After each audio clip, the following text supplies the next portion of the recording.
Olá, gente querida! Hoje é o dia 10 de outubro, segunda-feira da 28ª semana do Tempo Comum. E nós estamos firmes e fortes lendo o belíssimo texto do Evangelho de Lucas. Estamos naquela etapa do Evangelho em que o evangelista narra a subida de Jesus para Jerusalém. A partir do capítulo 9, versículo 51, até o capítulo 19, versículo 27, Jesus está com os seus discípulos a caminho de Jerusalém. E é uma alegria nos encontrarmos todos os dias aqui no nosso canal para meditar o texto do Santo Evangelho. Nós o fazemos por meio do canal do YouTube Dom Paulo Jackson, por meio da Rádio Maria e também por meio dos podcasts que se espalham por aí. Muito obrigado pela sua companhia. Vamos então meditar o texto do Evangelho. Lucas 11, de 29 a 32.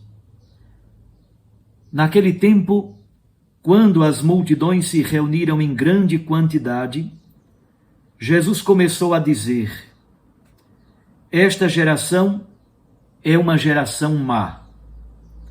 Ela busca um sinal, mas nenhum sinal lhe será dado, a não ser o sinal de Jonas.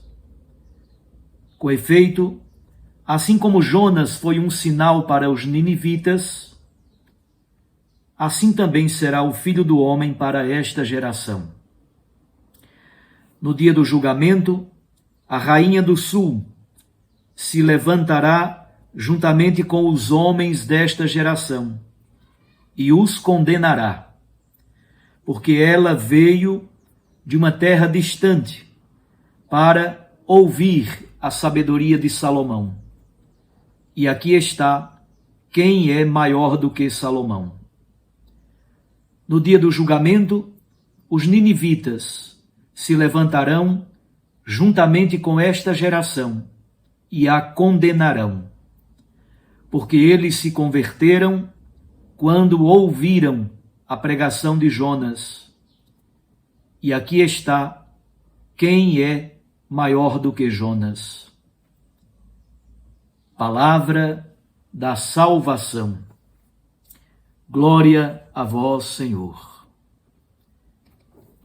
Minhas irmãs, meus irmãos, as multidões acorrem, provêm de todos os lados, de todas as partes, para escutar Jesus. É uma etapa bonita do ministério de Jesus, em que ainda há multidões que correm, querem tocá-lo, querem escutá-lo, querem receber dele alguma graça, algum favor, algum benefício, alguma cura.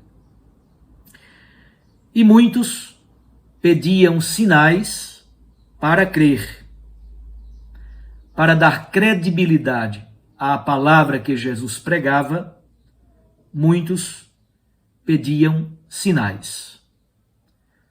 Havia pessoas muito simples, pobres, doentes, que tinham fé de verdade e pediam sinais para receberem daquela fonte inesgotável da misericórdia de Deus.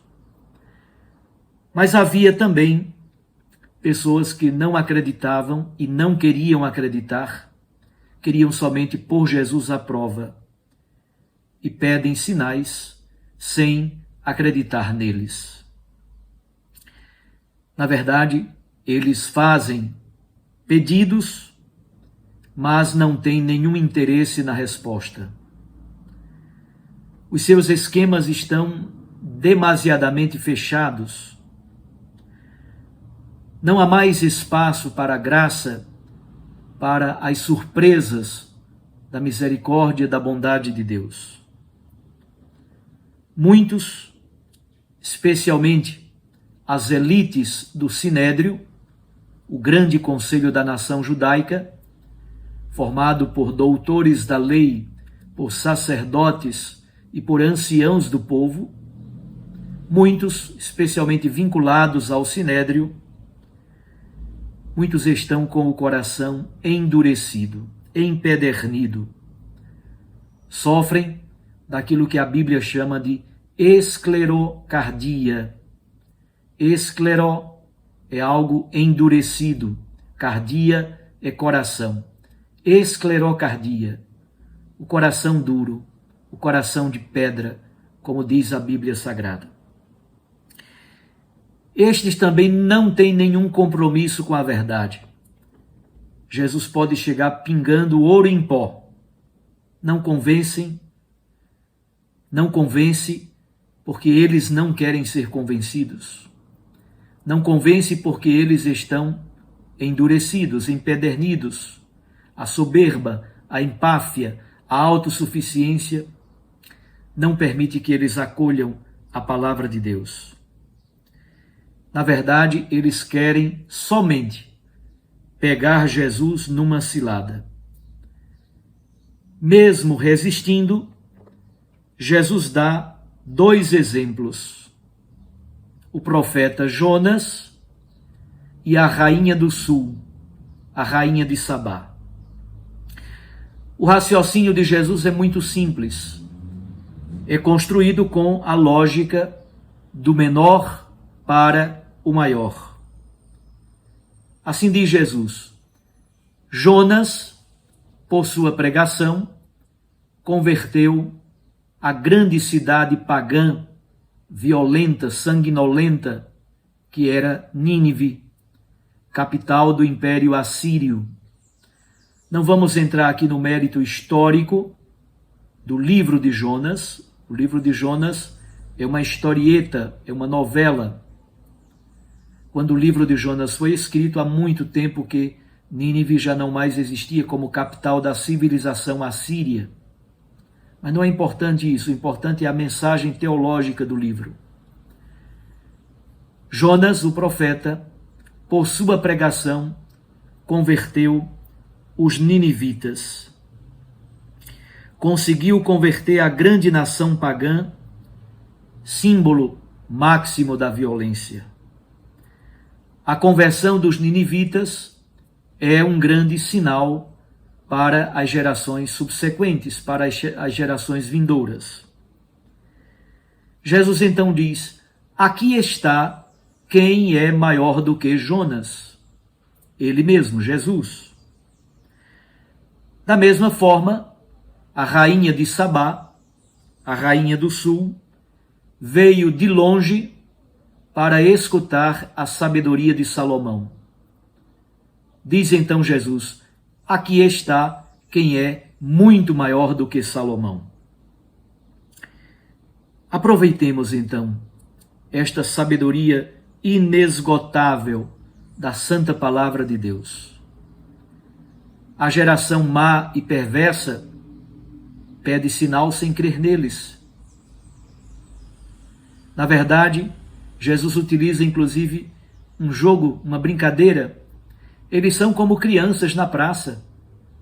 Nós tocamos flauta, isto é, tocamos música alegre, música de casamento, música festiva. Ninguém dançou. Nós cantamos os cantos fúnebres e lamentações. Ninguém chorou. Qualquer desculpa serve. Também nós, muitas vezes, entramos nesse ciclo vicioso de um coração empedernido, de um coração endurecido, um coração de pedra. Os ninivitas se converteram diante da pregação de Jonas. A rainha de Sabá veio de longe para escutar a sabedoria de Salomão. E, no entanto, Jesus é muito maior do que Jonas, é muito maior do que Salomão. E nós temos Jesus. Nós temos o Evangelho todo dia. Nós temos a santa palavra de Deus. Nós temos a possibilidade de uma vida de oração. Nós temos a Eucaristia. Nós temos a comunidade eclesial. Nós temos a prática da caridade que nos converte. Tantos caminhos. Nós temos o testemunho de tantos santos, de tantos santos, de tantas santas, que nos inspiram, que nos apontam o caminho do Evangelho. No entanto, continuamos com o coração de pedra. Para quem não quer, qualquer desculpa serve. Meu irmão, minha irmã, é a hora agora. É hora de retomar a vida. É hora de fazer atenção ao que Jesus nos pede, a prática do amor, da reconciliação, do perdão, da misericórdia, da compaixão. Não guardar ódio no coração. Se você não puder ajudar o outro, por favor, não atrapalhe a vida dele. Ter vida de oração, ler a Santa Palavra, rezar o Santo Rosário, procurar santificar o ambiente familiar, procurar santificar o ambiente de trabalho, o ambiente de estudo. Quantos caminhos bonitos podemos trilhar? Aqui está quem é maior do que Jonas, aqui está quem é maior do que a rainha de Sabá que veio escutar Salomão. Jesus é maior também do que Salomão. Nós temos Jesus, nós temos a palavra, nós temos a Eucaristia, nós temos um patrimônio imenso da doutrina social da Igreja, por exemplo. Nós temos o catecismo da Igreja Católica, patrimônio belíssimo nesses 2000 anos de história. Façamos o caminho com Jesus para Jerusalém. Façamos, de fato, um processo bonito de conversão para acolher a novidade da graça de Deus em nossas vidas. Um abraço a você. Fique com Deus e com sua Mãe Maria Santíssima. Eu os abençoo em nome do Pai e do Filho e do Espírito Santo. Recorde, a palavra aquece o coração e a Eucaristia nos lança à missão. Até amanhã, se Deus nos permitir.